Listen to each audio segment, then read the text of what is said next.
السلام علیکم. زه شاهد الله زاهد یم او دا زموږ ستاسو د سی لنګویج د اگزامپل 5مه ویډیو ده.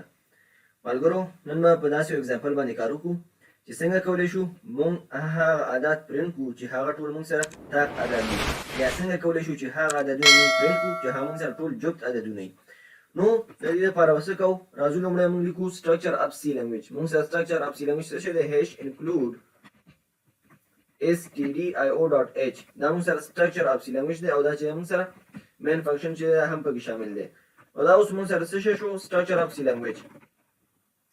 راځو ملګرو دلته موږ څومره کوډ چوز لیکو، دلته به موږ خپل کوډ لیکو. نو لومړی موږ ورته څه شی اخلو؟ یو ویریبل اخلو. ویریبل به موږ داسې واخلو چې انټیجر n دا زموږ لپاره څه شی شو؟ یو ویریبل شو. د دې نه وروسته ورته یو سمپل میسج واخلو چې پرنټ کوم ته enter a number، معنا عدد څنګه که داخل که. د دې نه وروسته یو سلاش n والو تر څو موږ ته نیولین کې بل میسج راکړي یا بل ټکس هر څه چې په نیولین کې موږ ته ښایي.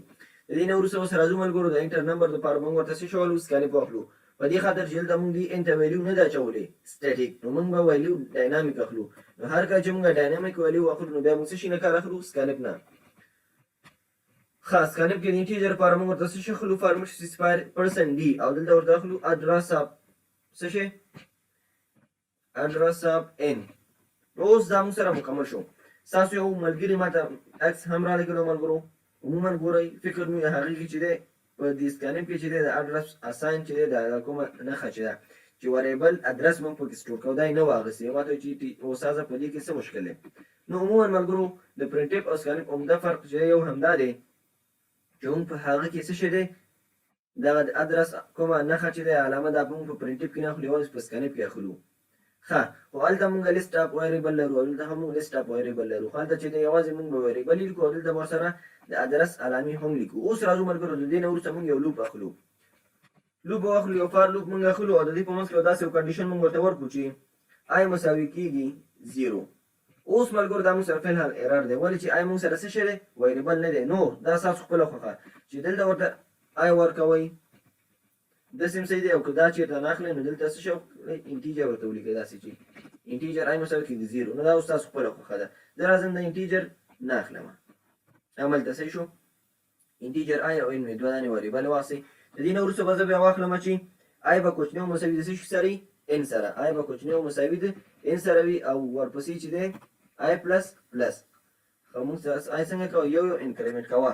نو هر کله چې موږ سره آی یو یو زیاتېږي اوس دلته موږ یو کنډیشن لرو، ځکه موږ کوم عدد پرنټ کول غواړو؟ یا تاق عدد پرنټ کول غواړو او یا جفت عدد. نو د تاق عددو د پرنټ کولو لپاره موږ څه شی کوو ملګرو؟ دلته یو کنډیشن ورکړو اف که چېرته تا سره دغه عدد چې راتلل د آی دا ته څنګه کوه؟ ریمایندر کوه په څو باندې؟ په 2 باندې. نو که تا سره مساوي مساوي د دې چې کوم هغه باقي مانده شو د څه شي سره؟ د یو سره. نو دا عدد تا سره څه شی دی؟ ای1 دی. ای1 نه دی، اور دی ملګرو. نو موږ سره معنا څنګه دی؟ تاق عدد دی. اوس په تاق عددو کې ته دا موږ ته څنګه که پرنټ که او موږ ته وایي چې پرسن دی، یعنې دا څنګه دی؟ پرسن دی یعنې یوازې پرنټ. ښه زه به ورته څنګه میسج ورکوم؟ this is odd number. ښه دلته پرسنټ ورکړو تر څو موږ ته عدد وښایي. اوس راځو ملګرو دا که چېرته موږ رن کړو یا به د دې آوټپوټ ګورو، زه به دا رن کړم odd number پروګرام چې موږ رن کړو دلته موږ ته فعل هر څه شی راکوي ایرر راکوي، ولې چې موږ دلته د پرنټیپ په اخره کې ورته ټرمینیټور رسمي کار نه دی اخیستی. نو اوس راځو پروګرام رن کوو یو ځل. نو دلته ماته ملګرو میسج راکړي چې انټر نمبر. زه به ورته وایم چې زه مثال څو عدد داخلومه؟ 3 عدد داخلومه. ښه دا خو صحیح شو. اوس دلته مشکل څه شی و ملګرو؟ 3 عدد چې زه داخلومه انټیجر نم ادرس. ښه زه راځم دا انټر کوم او زه دلته څو ورته ورکوم؟ 3. ماته څه شوی چې this is odd number 0. this is odd number 0. دلته به زه ورته څه شی وکړم؟ یو ان ورکړم. اوس به راشم پروګرام به زه یو ځل رن کړم. نو هر کله چې زه ملګرو 3 عدد ورته ورکوم معنا باندې د اعدادو هغه کوم کوانټیټي یا مقدار اخلي نو زه ورته وایم 3. ته چې دا انټر کړم ماته وایي this is odd number 0 او this is odd number 0. نو دا ولې موږ ته 0 راکړل؟ نو راځو پروګرام ګورو. نو موږ ته په پروګرام کې چې د ایرر هم نه راکوي. دلته اوس مشکل څه شی دی ملګرو؟ مشکل دا د اف که چېرته آی په دو باندې ریمایندر شي نو د دې نه وروسته پرنټ دغلته موږ یو ایلس واخلو ملګرو. دغه اف ته چې دی موږ باډي نه ده ورکړې او د دې نه به وروسته دلته موږ څه شی واخلو؟ ایلس واخلو. د دې نه به وروسته زه راشم دا د فار لوپ په منځ کې موږ څنګه کړی اغوستی دی. نو دلته زه ورته یو ایلس ورکړم. په ایلس کې به زه ورته داسې کنډیشن ورکړم که چېرته مساوي د 0 سره شو او بیا جفت عدد راځي نو هلته څه شی وکړه موږ سره کانټینیوز وکړه. کانټینیوز معنا څه شی ده ملګرو؟ د کانټینیوز نه عموما موږ هدف په ورځني ژوند کې سکیپ اخلو. سکیپ معنا تېرېدل، صرف نظر کول. اوس دلته که چېرته موږ داسې یو کنډیشن واخلو چې یو نه تر لسو پورې لوپ تکرار کړو، یو نه تر لسو پورې عدد او اف داسې ورکړو که اف که چېرته آی مساوي د 9 سره شي نو هلته څه شی وکړه د دې پرنټیف په ځای ورته کانټینیوز وکړو. نو بیا دغه نه هم عدد به موږ ته څنګه کړي؟ سکیپ کړي. دا به نه ښایي او راساً به موږ ته لس عدد شو کړي. نو کانټینیوز معنا دا که چېرته جفت عدد راتلل هغه یې نه سکیپ کېږه، صرف آډ نمبر موږ سره څنګه کوه؟ پرنټ کوه. نو راځم پروګرام یو ځل بیا راکړو. زه به ورته عدد ورکړم څو؟ 7. ښه اوه عدد چې ما ورته ورکړ this number is odd. نو دا موږ ته څنګه کوي؟ نه شو کوي. ولې نه شو کوي؟ نو راځو نمبر پرسنټي ادرس اف n دلته چې دی آی مساوي 0 آی په کوچنیو مساوي د n آی پلس پلس اف که چېرته آی ښه this number is odd. ښه ملګرو راځو پروګرام ته. اوس که چېرته موږ پروګرام یو ځل بیا رن کړو نو دا ګورو اوسه پورې موږ ته څه شی کوي؟ دغه آوټپوټ موږ ته راکوي لیکن دا کوم عدد چې دا موږ ته نه راکوي. نو د دې ایرر به چېرته دا موږ ته ایرر هم نه راکوي.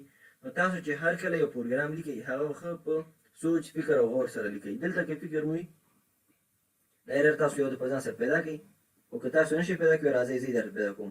ولې دا موږ ته چې دی هغه آوټپوټ نه راکوي کوم چې زموږ په کار دی؟ په دې خاطر دلته موږ پرنټیف اخیستی دی صحیح شو، دلته موږ سکانف اخیستی صحیح شو، فار لوپ هم چلولی مشکل نشته دی، کنډیشن ورکړه مشکل نشته دی، ایلس کنټینیوس کې مشکل نشته. پرنټیف ته راځو. دلته ګوره موږ میسیج ورکړی دی. نو د دې میسیج نه وروسته دلته موږ څه شی ویریبل نه دی ورکړی. کوم ویریبل؟ د آی ویریبل. ته موږ د پرنټ کې کوم ویریبل؟ د آی ویریبل. نو موږ چې هر کله آی ورته ورکړو او اوس راځو پروګرام رن کړو نو زموږ پروګرام هغه آوټپوټ به څه وي؟ منظم وي، صحیح وي. اوس راځو څو عدد موږ ورکوو؟ موږ ورته ورکوو 14 عدد. په دې یو نه تر 14 عددو پورې چې څومره عدد دي موږ ته ته دې کې وګوره چې تا عدد څومره دي. نو دا موږ ته وایي چې څو دي؟ یو دی، درې دی، پنځه دي، اووه دي، نهه دي، 11 دي او 14 دي. دا کوم عدد دي؟ دا عدد دي. اوس بل عدد ورته ورکوم. مثال که لږ غټ عدد ورته ورکوم 9 دی. نو څومره عدد چې تاسو ورکړئ ټول تاسو څنګه کوئ؟ پرنټ کوئ چې this is odd number. 0 نه تر څو پورې؟ تر 9 پورې چې هم odd number دی موږ سره. اوس راځو که چېرته غواړئ چې جفت عدد وغواړئ نو جفت عددو ته صرف داسې وکړئ چې دغه یو 0 ته واړوئ او دلته دا odd چې دی دا څه شي ته واړوئ؟ A1 ته واړوئ. this is even number. نو اوس راځو پروګرام رن کوو. تاسو عددو هغه مجموعي کولیکشن یا کوم کوانټم چې مقدار هغه غواړئ زه ورته ورکړم 12. نو د یو نه تر 12 پورې چې څومره عدد دي جفت هغه به تاسو څنګه کړي؟ شو کړي. 0 دی جفت عددو کې راځي 2 4 6 8 10 12.